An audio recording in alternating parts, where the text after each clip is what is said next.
Good morning, students. How are you all? Hope you all are enjoying this rainy season. Don't move out of your house. Stay home and stay safe. Myself, Mrs. Shagufta Sheikh, subject teacher of EVS 1. Our today's topic is storage of water. We have already finished with this lesson, but today we will take reading of this lesson. These are the hard words. First is reservoirs. RESERVOIRS, reservoirs. Second is cultivation. CULTIVATION, cultivation. Third is traditional.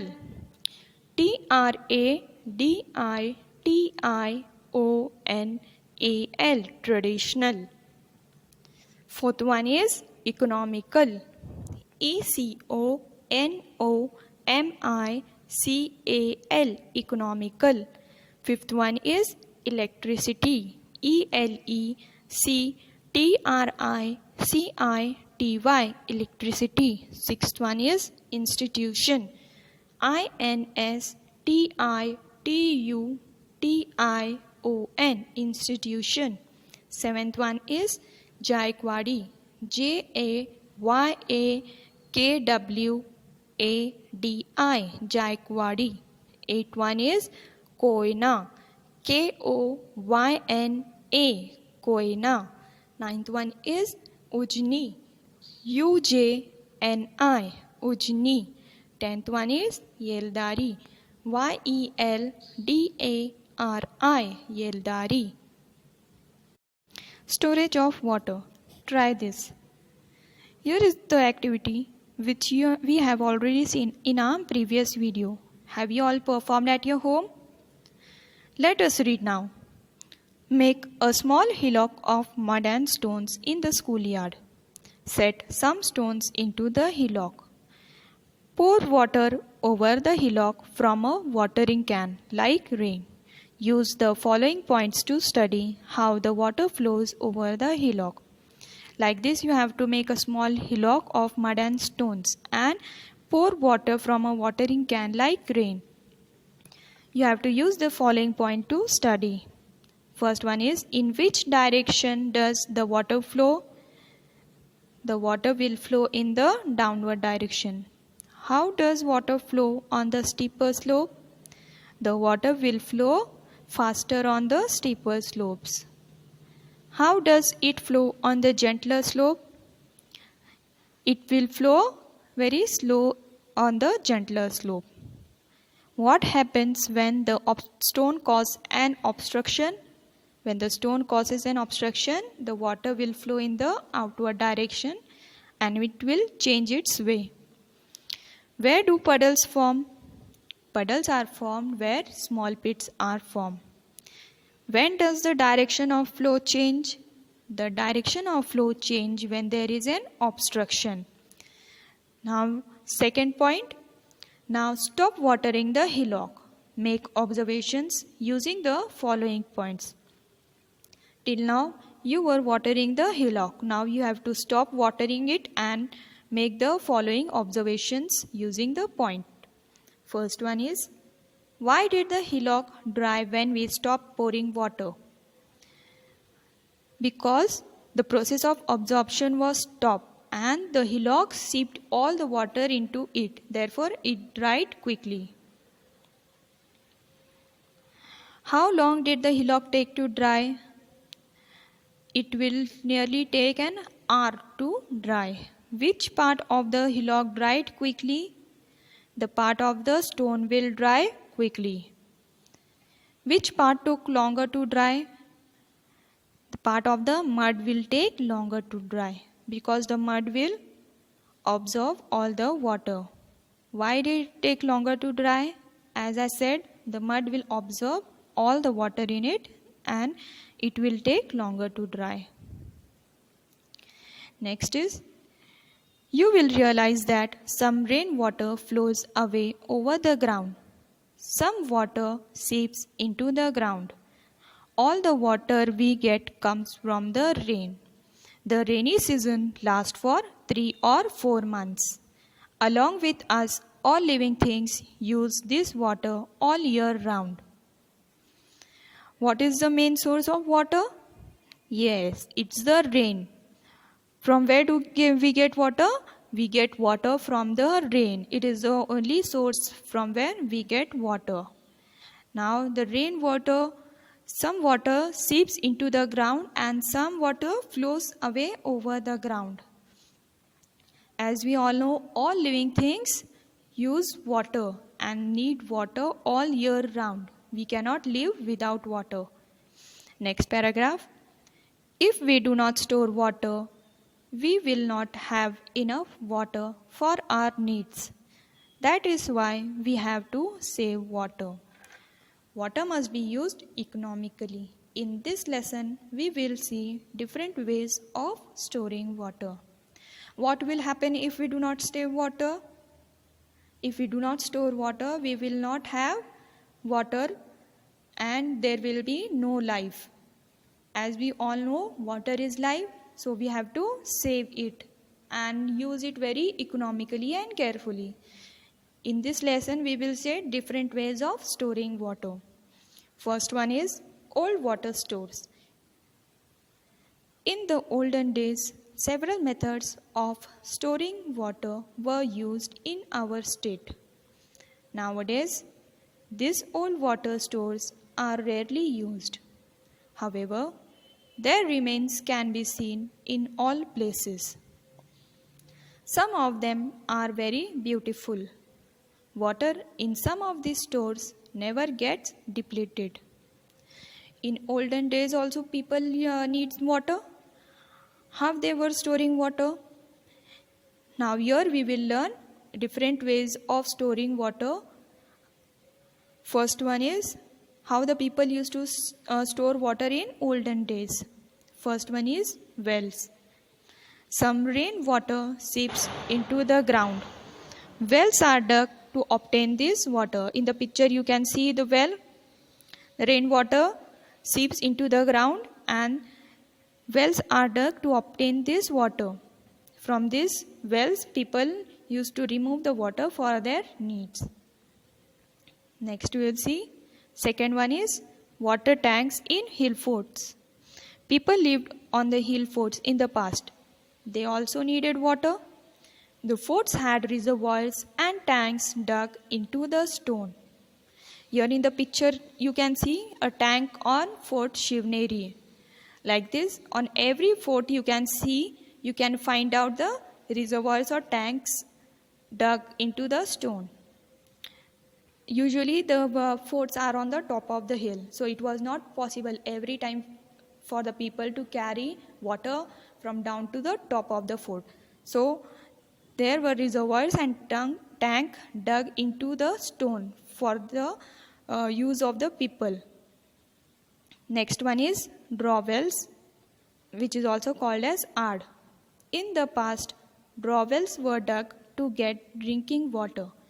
They were small wells from which water was drawn using a small pot, that is pohra, tied to a rope. Here in the picture you can see a draw well, which is also called as aad. People used to remove water from the wells by using a small pot which was tied to a rope. Next paragraph. Atpadi in Sangli district had a draw well in every wada. The draw wells had water all year round.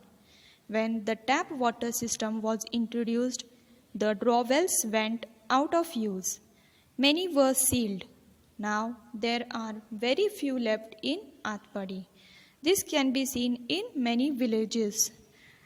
Usually in olden days, every wada were used to have the draw wells. Now due to tap water system, the wells went out of use. But usually you can see wells in many villages. Next is rivers and bunds. Earthen or masonry bunds were built across rivers to store their water.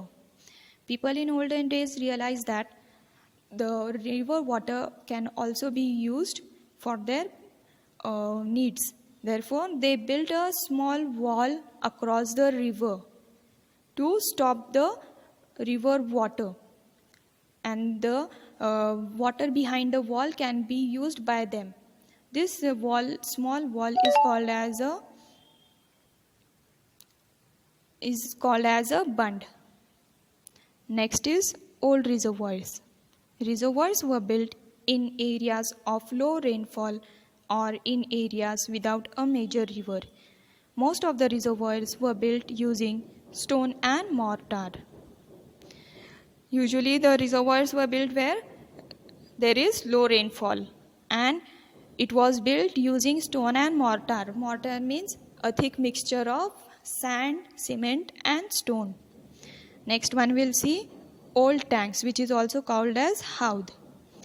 Earlier, tanks were used to store water. Some large cities still have these old tanks. Some of them are still in use. Here you can see in the picture, every cities used to have the tanks, which was called as haud. Next we will see what's the solution. Savni and Ameya get tap water in their house. As a result, the water from the drawell, which had been used since the old days, is not used any longer. Because of this, grandmother is upset. Suggest how Savni and Ameya can use the drawell water for purposes other than drinking. Now, there is very less use, or we can say no use, of the drawell water. So, how Savni and Ameya can use the water of the drawell other than drinking purpose? They can use the water for gardening, washing clothes, etc. Okay. Next is recent system. First one is dams.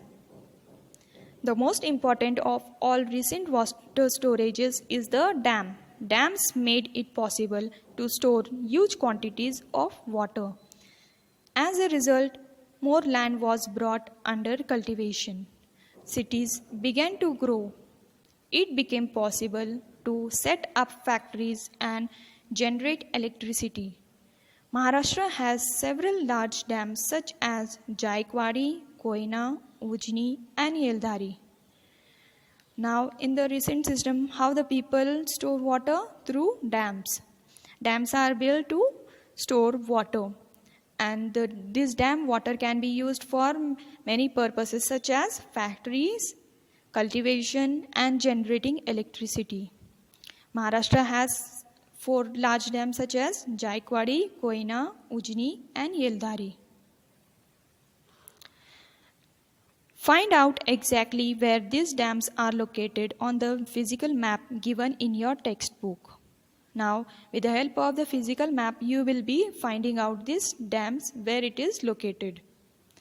Second one is bore wells. Earlier, bore wells were dug to reach the water under the ground, but it was not possible to draw deep-seated groundwater. Now, with the help of electric pumps, it is possible to do so.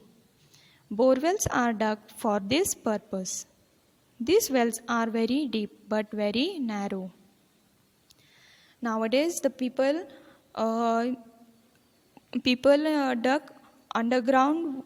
People dug bore wells, and these bore wells are very deep and very narrow. With the help of electric pump, we can remove water from these bore wells. Use your brain power. Find out if there are any old water stores in your locality. Think about how these old stores can be used again. With the help of your parents, you will find out if there is any old water stores in your locality. Second one is, where do water stores like rivers, dams, wells and lakes get their water from? Where do they get water from? Yes, it's the rain. They get water from the rain. Next we will see panpoi or drinking water stand. People out on the roads need water when they are thirsty. In some places, big clay jars of drinking water are kept for the use of such people. This water is offered free of charge. This is known as panpoi. Panpois are set up by individuals or institutions. Panpois are very useful, especially in summer. Here in the picture you can see the big clay jars. Have you seen it? It is kept on the road, especially in the summer. People use this water for the drinking purpose. Next is, do you know? Chhatrapati Shivaji Maharaj gave the following instructions for the construction of hill forts.